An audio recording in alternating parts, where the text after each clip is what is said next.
ऊपरी स्तरों पर बाजार में हावी हुई मुनाफा वसूली। दिन की ऊंचाई से निफ्टी करीब 60 अंक नीचे आया। आईटी दिग्गज थामने की कोशिश में जुटे। निफ्टी बैंक आज के हाई से 350 अंक फिसला।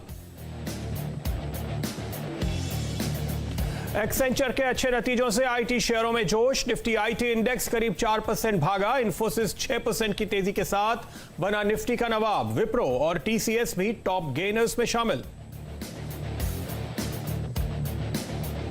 अच्छे नतीजों के दम पर यूको बैंक 20% चढ़ा। चौथी तिमाही में मुनाफे में लौटा बैंक। एसेट क्वालिटी में भी दिखा सुधार। वहीं इंडियन ओवरसीज बैंक भी 10% के अपर सर्किट पर। सेंट्रल बैंक इंडियन बैंक में भी जोरदार तेजी।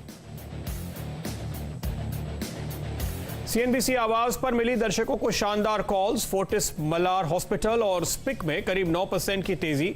सुबह 2020 में हिम्मत ने दी थी खरीदारी की सलाह। नीरज के खिलाड़ी पीएनसी इंफ्रा ने कराई 11% तक की कमाई। पंड्या का फंडा एनआरबी बेयरिंग 60% उछला। रिजर्व बैंक की अहम बोर्ड बैठक के नतीजे का इंतजार। वन टाइम लोन रिस्ट्रक्चरिंग पर फैसला संभव। कोरोना से मुश्किल में फंसी कंपनियों को मिल सकती है राहत। कल वित्त मंत्री निर्मला सीतारमण ने भी कहा रिस्ट्रक्चरिंग पर चल रही है आरबीआई से बात।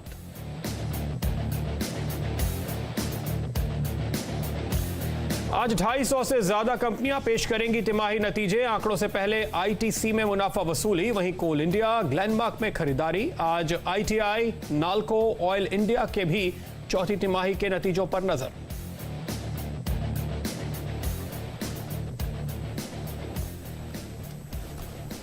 नमस्कार, आखिरी सौदा में आपका स्वागत है। मैं हूं शैल भटनागर, आपके साथ जुड़ रहा हूं नोएडा स्टूडियोज से। आइए दोनों इंडिसेस पर ज़रा नज़र डालते हैं। फिलहाल आपके सामने जैसा कि आपको प्रदीप जी ने बताया, निफ्टी फ्लैट ऑलमोस्ट ट्रेड कर रहा है 40 अंक ऊपर 10,328 के आसपास। उच्चतम लेवल आज इंडेक्स का था लगभग 10,407 और वहाँ से आप हफ्ते के आखिरी दिन लेकिन जुलाई एक्सपायरी के पहले दिन हल्की सी मुनाफा वसूली देख रहे हैं। इस हफ्ते लगभग 5% तेजी आपने निफ्टी में आते हुए देखी है।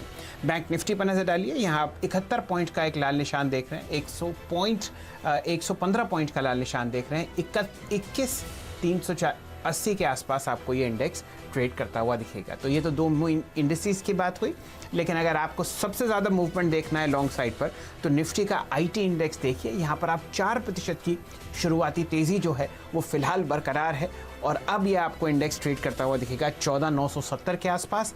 यहाँ पर आप 200 डीएमए को टूटता हुआ देख रहे हैं और उसके पीछे कारण है कि यूएस में जो आईटी कंपनी है एक्सेंचर, वहाँ पर नतीजे शानदार थे और इसी के साथ साथ हमारी तीनों फ्रंटलाइन कंपनीज इन्फोसिस, टीसीएस और विप्रो बहुत अच्छी तरीके से आपको हरे निशान में ट्रेड करती हुई दिख रही हैं। इन्फोसिस में भी आज 200 डीएमए आपको टूटता हुआ दिखा है। बाकी प्रदीप जी हमारे साथ जुड़े हुए हैं, बारीकी से बाजार को देखते हैं। वो आपको बताएंगे कहां पर लॉन्ग या शॉर्ट पोजीशंस उनको आती हुई दिख रही हैं फिलहाल बचे हुए 1.5 घंटे में। प्रदीप जी आपका स्वागत है। धन्यवाद शैल जी। काफी करीबी मुकाबला नजर आ रहा है बुल्स और बेयर्स के बीच, आप कह सकते हैं। अगर आप निफ्टी पे नजर डालें, मिड कैप्स पे नजर डालें, मार्केट ब्रेथ अभी भी अच्छी खासी पॉजिटिव आपको दिखाई देगी। बढ़ने वाले शेयर्स कम से कम 1.5 गुना है गिरने वाले शेयरों के मुकाबले। तो कुल मिलाकर बाजार का मूड पॉजिटिव है। नेट ये कहना चाहिए। निफ्टी बैंक जरूर कमजोर होता हुआ दिख रहा है और इसकी वजह से एक थोड़ा सा आपको लाल निशान बाजार में दिखाई दिया है। इसकी बड़ी जिम्मेदारी कोटक महिंद्रा जैसे कुछ एक स्टॉक्स पर है। इसके अलावा आप देखिए HDFC, बजाज फाइनेंस, ये दो NBFC कंपनीज है जहां पर आप वीकनेस देख रहे हैं। तो फाइनेंशियल सेगमेंट एक है जो थोड़ा सा फिलहाल कमजोर नजर आ रहा है, मुनाफा वसूली की चपेट में है। आरबीआई की इस बोर्ड बैठक के नतीजे का हमें इंतजार है और उम्मीद करते हैं कि बाजार बंद होते होते हमारे पास जानकारी आएगी कि किन मुद्दों पर आज आरबीआई की बोर्ड मीटिंग में चर्चा हुई है। तो आगे बढ़ते हैं और आज के बाजार में आपको राय देंगे हमारे एक्सपर्ट्स। अल्पेश फूरिया लेकर आएंगे आपके लिए ट्रेड एट 2, चंदन तापड़िया देंगे ट्रेड एट 230 और श्रीकांत चौहान से हम लेंगे आज का ट्रेड एट 3। राजेश अग्रवाल हमारे साथ जुड़ेंगे बाजार पर फंडामेंटल राय देने के लिए। इसके अलावा हर रोज की तरह पंड्या का फंडा होगा करीबन 2:30 बजे। आने वाले नतीजों पर हमारी नजर है। एनटीपीसी, बीईएमएल, शोभा, बीईएल, ये कुछ नतीजे हैं जो वीकेंड के दौरान और फिर अगले सोमवार को आएंगे। उनके अनुमान कैसे हैं ये जानेंगे। सावधान इंडिया लेकर आएंगे आपके लिए करीब 2:45 के आसपास और डीलिंग रूम चेक भी होगा। साथ ही साथ कल का खिलाड़ी आज। तो चलिए शुरुआत करते हैं आज के ट्रेड्स की। सबसे पहले 2 बजे का कमाई वाला आइडिया पैनोरामा टेक्निकल्स के अल्पेश फूरिया के साथ। बताइए अल्पेश। Good afternoon Pradeep. देखिए मैं समझता हूँ यहाँ पे ग्लेनमार्क एक बहुत ही अच्छा सा स्टॉक है। यहाँ पे खरीदारी के लिए बहुत ही अच्छा एक करेक्शन जो आया था करीबन ऑन द अपसाइड से 575 के पास में है और ये 434 के पास में मुझे लगता है कि ये शॉर्ट टर्म की बॉटम बनी है और इसकी कंफर्मेशन तब मिलती है जब ये स्टॉक कंटिन्यूसली अब 466 467 के ऊपर ट्रेड कर रहा है। तो मैं यहाँ पे समझता हूँ कि अब ये एक अच्छे खासे पुलबैक के लिए स्टॉक तैयार हो चुका है। तो करंट लेवल करीबन यहीं पे ट्रेड कर रहा है। तो 449 का स्टॉप लॉस लगा करके ग्लेनमार्क में आपको खरीदारी करनी चाहिए for the target of 488 and then after 508। मुझे लगता है कि आने वाले 1 से 2 सत्र में ये स्टॉक्स में आपको टारगेट अचीव होते हुए दिख जाएंगे, क्योंकि जिस तरह का आज एक ओपन इंटरेस्ट में आप देखिए 35% का एक ओपन इंटरेस्ट एडिशन हुआ है, ये हमें काफी कुछ इसके अंदर कॉन्फिडेंस देता है। जी फुरे साहब, आपने बहुत अच्छा स्टॉक पकड़ा है। यहाँ पर पिछले 2-1 दिन से अच्छी मुनाफा वसूली हो रही है। स्टॉक 52 हफ्ते के हाई से आपको रिट्रेस करता हुआ दिखा है। डायरेक्टर साहब, जरा एक लंबी अवधि का चार्ट ग्लेनमार्क फार्मा पर दिखा दीजिए। लगभग 470 का प्राइस आपके सामने आ रहा है और फिलहाल फुरिया साहब ये उम्मीद लगाए रहे हैं कि यहाँ पर आपको और तेज़ी आती हुई दिखेगी नतीजों से पहले। प्रदीप जी, कुछ समय पहले तक अगर आप ग्लेनमार्क पर ध्यान देते तो ये कम से कम निफ्टी का जो फार्मा इंडेक्स है उसमें सबसे चीपेस्ट स्टॉक हुआ करता था, लेकिन ये बात तब थी जब 350 पौने 400 रुपए का प्राइस था। वहां से आप लगभग 100-125 पॉइंट की रैली आते हुए देख रहे हैं। तो पोजिशनली नतीजों से पहले आपके सामने ग्लेनमार्क 470 के आसपास ट्रेड करता हुआ दिख रहा है। फूरिया साहब की राय है कि यहाँ पर आप लॉन्ग पोजीशन ले सकते हैं। हाई बीटा काउंटर है और ट्रेडर्स का और इन्वेस्टर्स दोनों का पसंदीदा शेयर है। फिलहाल 5-1 दिन पहले यहाँ पर हेमंत जी की 2020 टीम में ग्लेनमार्क सबसे अव्वल नंबर पर था और उस दिन ये स्टॉक लगभग 31% रैली किया था। वहाँ से हल्की मुनाफा वसूली और अब आपके सामने एक हल्का सा हरा निशान दोबारा आपको उभरता हुआ दिखेगा। प्रदीप जी, आप जुड़े हुए हैं, बताइए कहाँ बाजार पर नजर है आपकी? शैल जी, वायदा कारोबार के लिहाज से आप देखिए तो एक लॉन्ग और एक शॉर्ट दिखाई दे रहा है, खासतौर पे इंडेक्स शेयरों में। एक स्टॉक जहां पे काफी लॉन्ग पोजीशन बनी है वो है बीपीसीएल। सुबह भी हम ये बात कर रहे थे कि ऑयल मार्केटिंग कंपनीज पे आप एक अच्छा रिवर्सल का ट्रेड देख रहे हैं ऊपर की तरफ। बीपीसीएल पे ये कॉल लेते हैं अल्पेश जी। इस स्टॉक पे आप देखिए आज काफी इंपॉर्टेंट सपोर्ट्स पे कल ये टिका था और आज फ्लैट खुला, उसके बाद स्क्रीन पे पूरी तेजी हुई है। करीब 7-7.5% का जो बिल्डअप है वो धीरे धीरे ट्रेडर्स ने यहां पर बनाया है। जाहिर है ये डाइवेस्टमेंट कैंडिडेट है और ऐसे भी आजकल ऑयल का कोई प्रेशर इन पे आता नहीं है, पूरा का पूरा ये पास ऑन कर रहे हैं दाम बढ़ा करके। बीपीसीएल क्या एक लॉन्ग ट्रेड आप बना के जाएंगे और अगर सुबह लिया है तो क्या उसको होल्ड करेंगे, ट्रेल कैसे करेंगे?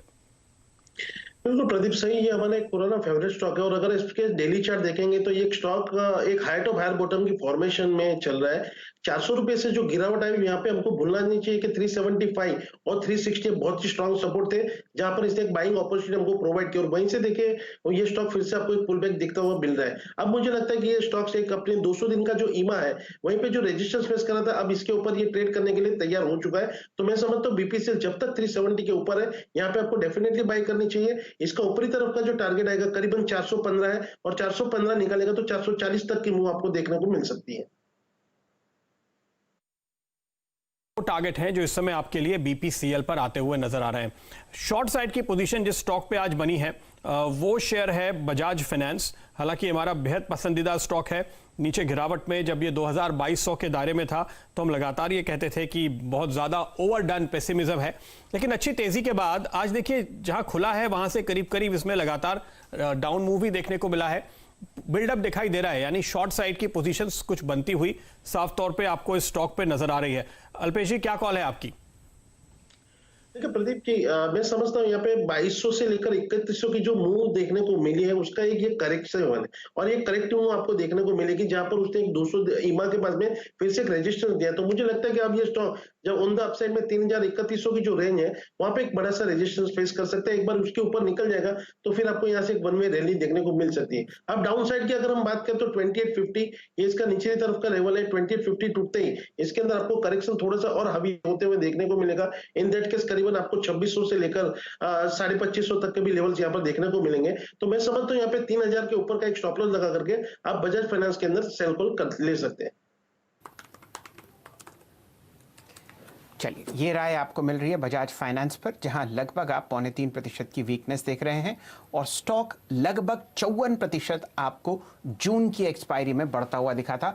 सेकंड बेस्ट परफॉर्मर था ये फिलहाल एनबीएफसी स्पेस में। पिछली एक्सपायरी में।